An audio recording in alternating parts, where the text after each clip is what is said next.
White House decries investigations by House Democrats, says they are not following rules and norms. Washington, CNN.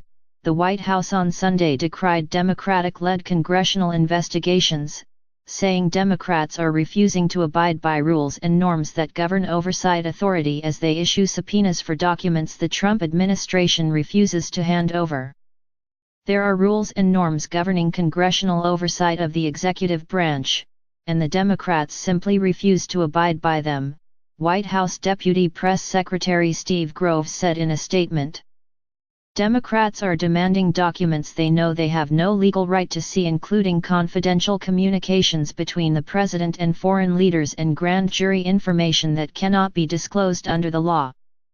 The White House, Groves said, will not and cannot comply with what he called unlawful demands made by increasingly unhinged and politically motivated Democrats. President Donald Trump responded later Sunday to Democrats' accusations of a constitutional crisis.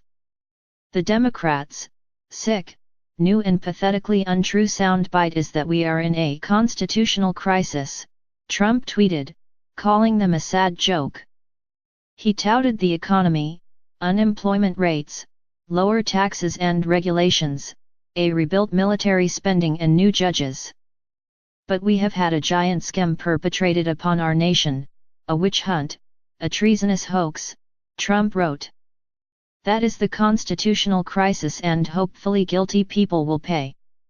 The bevy of comments from the White House comes as Democrats become increasingly frustrated by what party leadership sees as unprecedented, across-the-board stonewalling of their oversight powers and various congressional investigations by the Trump White House. Last week, President Donald Trump invoked blanket executive privilege over Special Counsel Robert Mueller's full report, preventing the House Judiciary Committee, which had previously subpoenaed the Justice Department for a full, underacted version of the report, from obtaining it. Earlier Sunday, House Intelligence Chairman Adam Schiff criticized the president's move, saying on ABC's This Week that there's no basis for Trump using executive privilege to keep Democrats from obtaining the full report. But here, the Trump administration has decided to say a blanket no to any kind of oversight whatsoever, no witnesses, no documents, no nothing, claiming executive privilege over things that it knows there is no basis for, he said.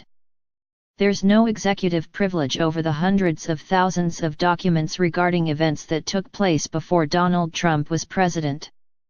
You can't have a privilege in executive privilege when you're not the executive, Schiff, a California Democrat, said. In a Sunday tweet, Trump also took aim at a separate subpoena issued last week to his son, Donald Trump Jr., calling the move by the Republican-controlled Senate Intelligence Committee really sad. In response to the subpoena, Trump Jr., who does not work in the administration, is considering two options: invoking his Fifth Amendment rights or not appearing at all, a source told CNN last week. CNN's Kara Scannell, Jeremy Erb, Manu Raju, and Nikki Carvajal contributed to this report.